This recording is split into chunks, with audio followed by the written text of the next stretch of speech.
Good evening, everyone. Welcome to yet another segment of Monday Night Analyst. Today, it's me, Doom Geek, and I'm joined with your first-time host, Illuminati, coming in with some extra info today.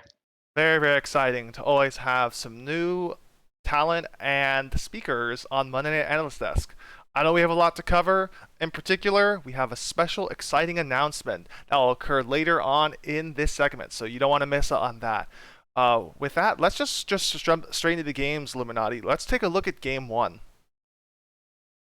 All right, we'll start with the pregame and see if either team inted in draft. At first glance, I'm seeing a few interesting things here, Doomgeek, and tell me your thoughts. But I'm seeing two frontliners here on the red team with Set and Maokai, and a lot of poke. I think the Ezreal and the Seraphine get a decent amount of poke. Nico brings some CC to the table and some burst. There's a Wombo combo with Set and Nico.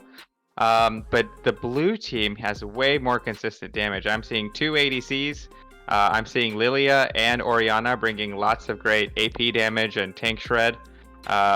Team 1, I think, has an advantage in putting more damage on the table. And the red team here really gonna need to use bush control and poke to try to tilt fights in their favor. What do you think? I think you're right in calling out there's going to be more consistent damage from blue team. Don't underestimate the amount of burst damage that can come down from team 2.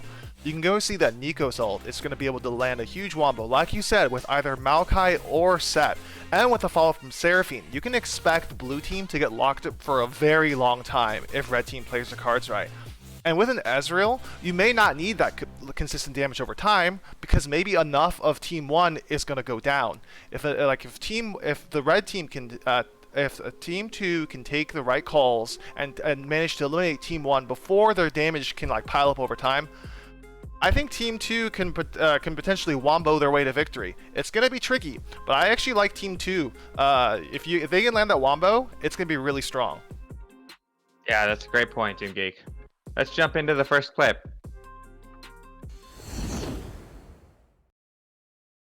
All right, so we can see both teams set up here. Very early game. Scoreboard still 0-0.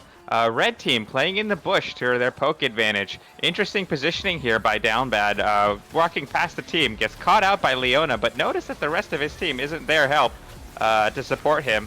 We've got some CC coming here from Set, who falls very low, uses his shield to try to burst back in. Yeah, boy, Dwayne going in deep and just getting a ton of damage on the team Set. But overall, we see red team doing some great target focus, eliminating players of the blue team one by one, and looks like they're going to win the fight pretty dominantly. And we've got the last member of blue team going in, deciding staying back and wave clearing isn't what he wants to do. He wants to die and buy with the rest of his team. That was why don't you break that down for us a little bit more slowly there, Doom Geek? Yeah, let's go ahead and start the beginning of the clip. I will say that was a pretty hectic fight, so let's go ahead and watch this in a little bit slower off the beginning here. We can go ahead and see that both teams, as you mentioned before, kind of positioning themselves, looking for an opportunity to go ahead and fight here. Downbad, you're right, is a little bit far out, and Leona does do a catch here. But with this catch, I'll give it to red team to go ahead and try to make sure that Downbad stays well protected. Good positioning off the red team, trying to get him off. But with this snowball and this hit here, we see how low Set is, and Yasuo manages to go in and try to smell blood to go ahead and actually get the kills. The rest of the blue team isn't quite on the same page though. When Yasuo goes in and dives, most of the blue team backs off. In fact, if you go back a little bit and watch this extra slow, you can actually see that when Yasuo goes in, Lilia actually flashes out of the fight, and Leona backs up too, leaving Yasuo to death. If more of blue team committed there, red team has so many low people that you were mentioning before, red team doesn't have that much damage. If they can eliminate any people red team, it's going to go heavily in blue team's favor. So a lot of communication there, maybe like a miscommunication there, turns this for red team's favor. Do you? What else do you notice there, Illuminati?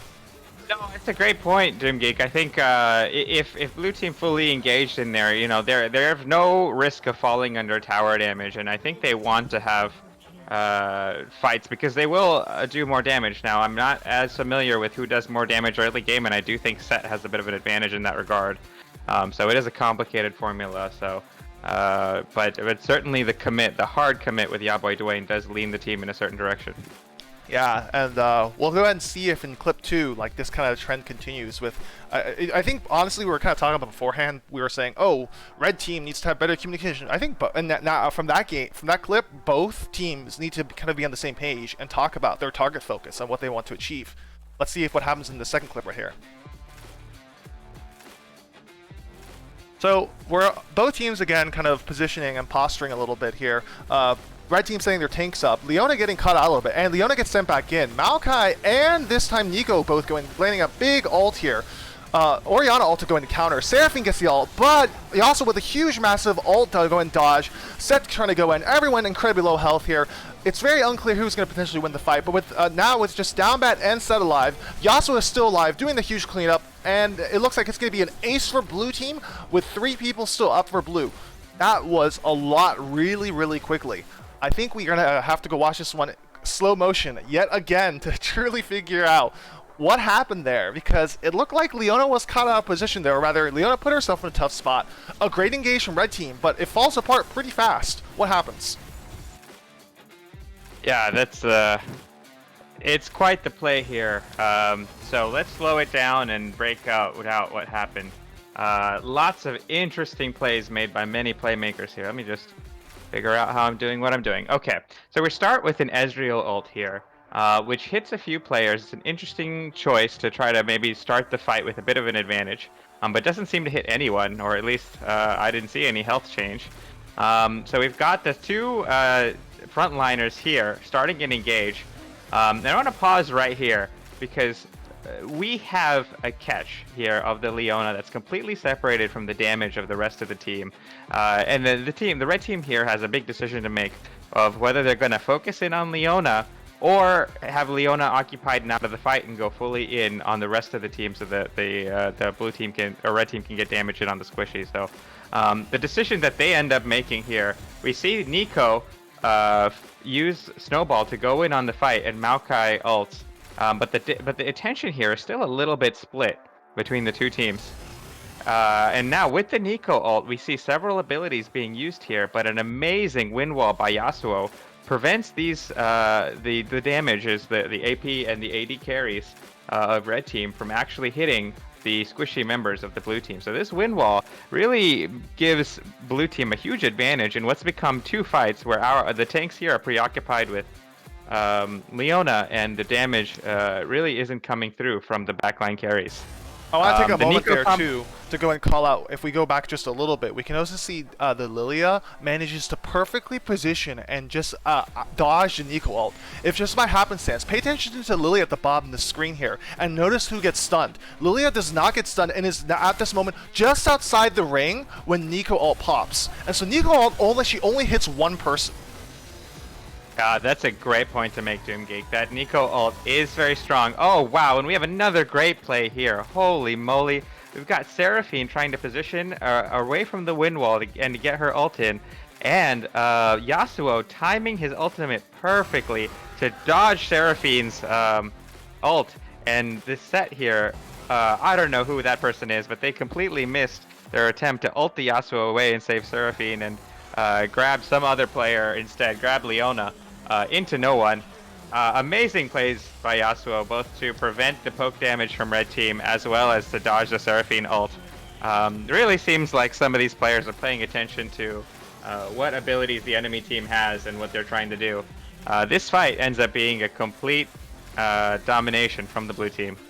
Anything I missed there, Doomgeek? I think that covered it pretty good. We can kind of keep on letting this go. But one of the things I was also thinking about what we were saying earlier on in the very beginning was how you were saying, we were kind of talking about the strategy here, where red team has to go ahead and land the AoE and have the Ezreal kind of clean up. So actually, I think if they would have all focused on Leona, they may not actually have been able to kill Leona. I actually think that if they most of their abilities are Wombo AoE ults, if they use those all one person, they're as good as dead. I think they actually needed to go ahead and fully commit on the Maokai and the Nico ults of the get-go and just leave Seraphine behind. Yeah, that's an interesting point, Jim. Not Seraphine, Leona. Yeah. Yeah, I'm not sure if Leona had Warmogs at that point and what the answer there was, but I really don't think Red Team accounted for the wind wall and how much that really affects their ability to get damage in. So maybe they should have all taken Snowball if the plan is to go in. Maybe even the backline carries need a way to make sure that their damage gets past the wind wall. For sure, and we're not going to go too much detail in this clip right here, but we just want to kind of go ahead and wrap up that this trend of like, this game ended up being super close. You know, both teams kind of going back and forth, but ultimately, with red teams like with blue teams multiple sources of damage, it was really hard for red team to like able to lock down all of the damage dealers for blue team, and blue team does manage to eke out a win at the end there. So. Any other things that you kind of saw how they played out, or like interesting observations in the end for resulting in that blue team win? Yeah, I really think that there's some really smart play by blue team, even in the pick ban phase of this, and certainly down bad or wonder as we like to call him is such an X factor on every team, even despite the smart decisions by blue team to have some. The Yasuo pick that can sort of counter some of the heavy poke and some of this powerful ults that red team has. Despite that, the teams really got their plans together, and it was a close match at the end. For sure. Well, as we were talking about before, we do have an exciting announcement to go ahead and show. Let's go ahead and roll the clip.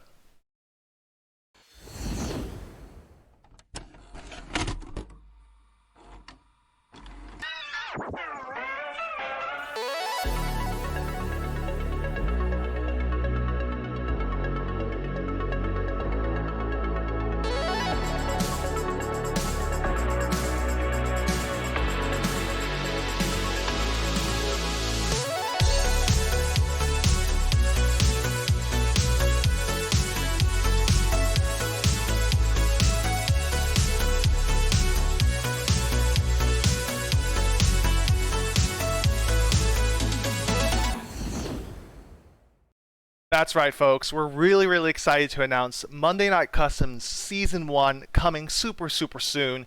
Go ahead and check out the Monday Night Customs Hub to go ahead and read more about what exciting changes are in store for our first ever season. And with that, thanks again for joining us on another segment of Monday Night Customs Analyst Desk. I'm your host, Doom Geek. I'm Illuminati. It's been a pleasure. Good luck on the Abyss.